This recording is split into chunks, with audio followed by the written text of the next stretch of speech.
أعوذ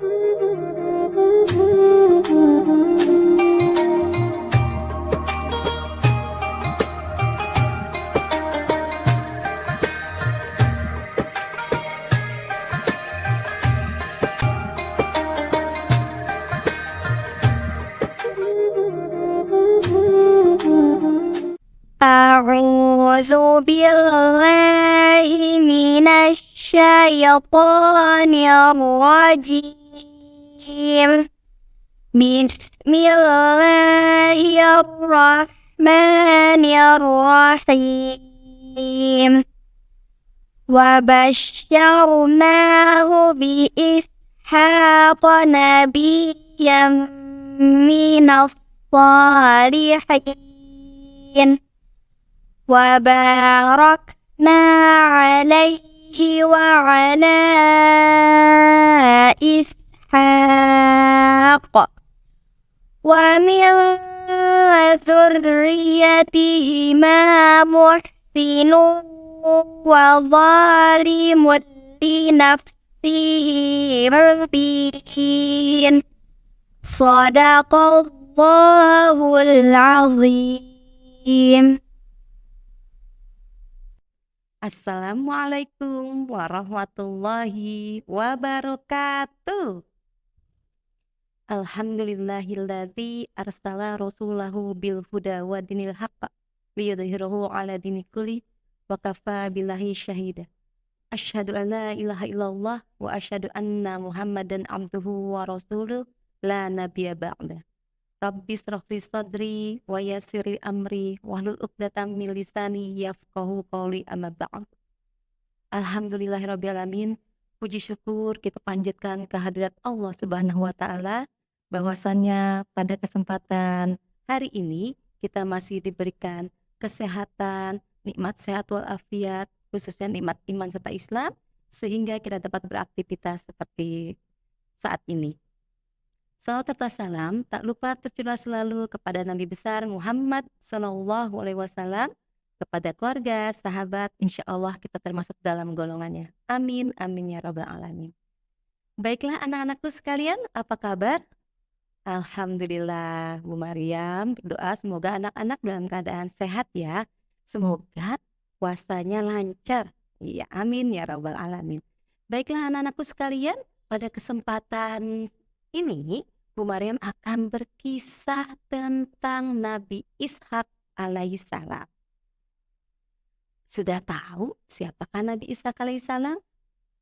Oh ya, Nabi Ishak alaihissalam adalah putra dari Nabi Ibrahim alaihissalam dan istrinya yang bernama Siti Sarah.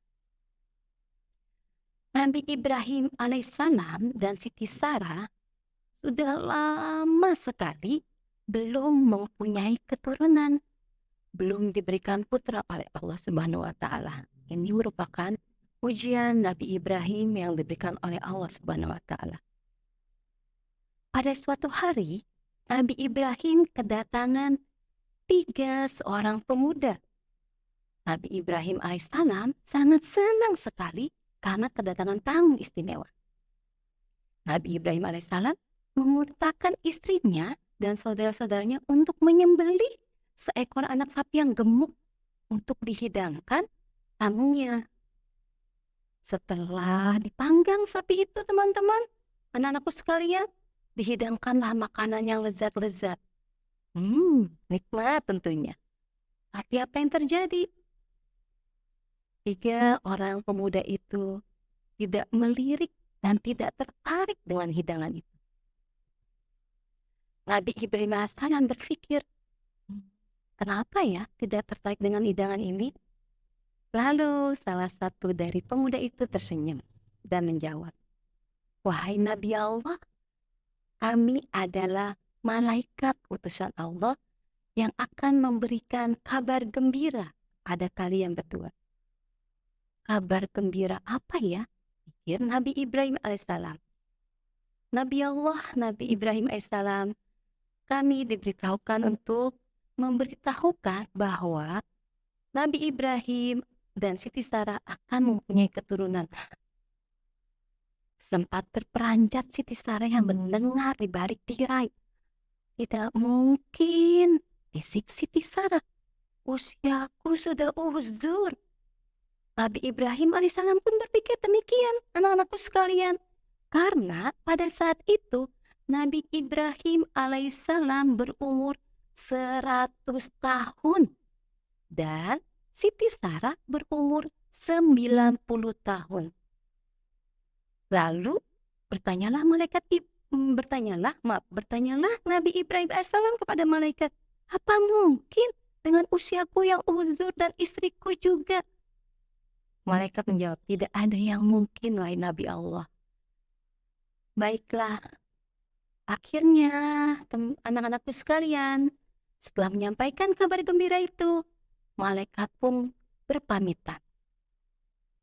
Lama setelah kabar yang didapat itu, Nabi Ibrahim alaihissalam mulai resah.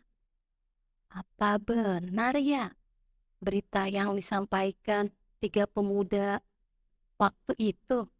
Siti Sarah pun berpikiran demikian, anak-anakku sekalian.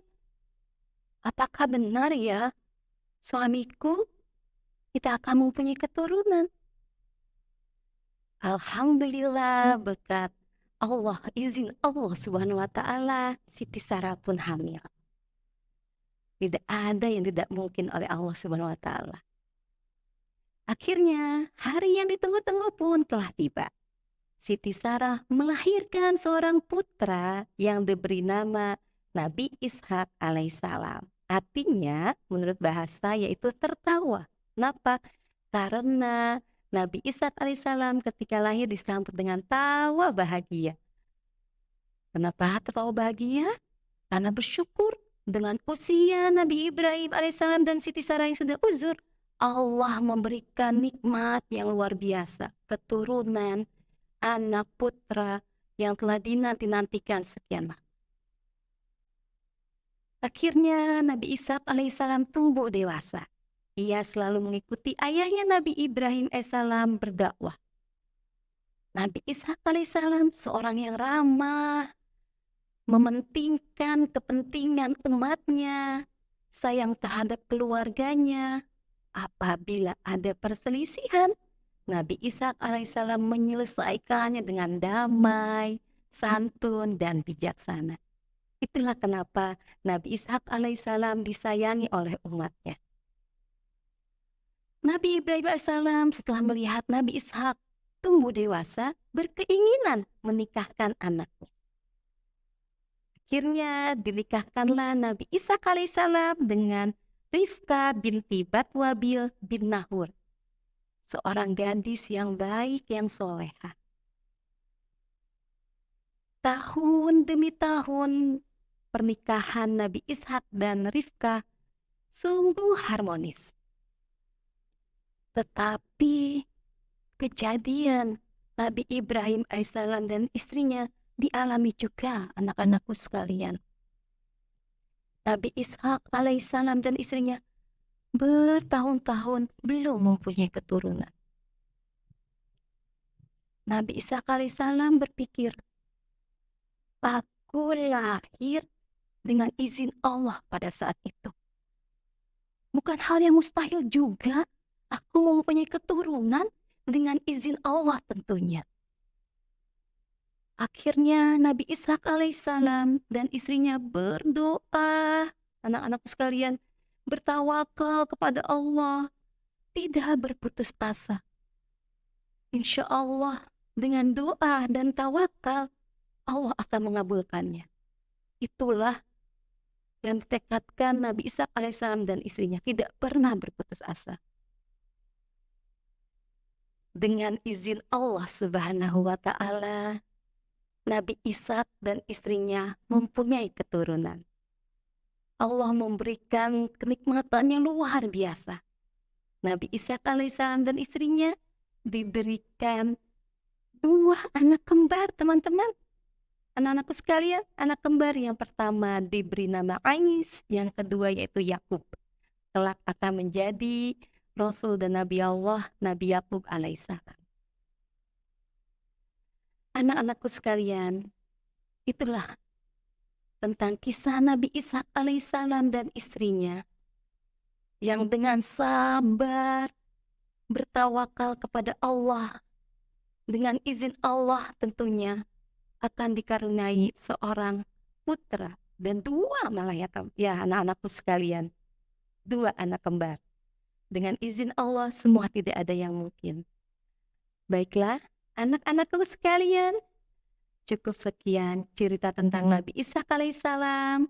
Semoga kita ambil ibrohnya dari cerita Nabi Isa alaihissalam, yaitu bersabar, berdoa, bertawakal, dan tidak boleh putus asa. Nauzubillah min dzalik.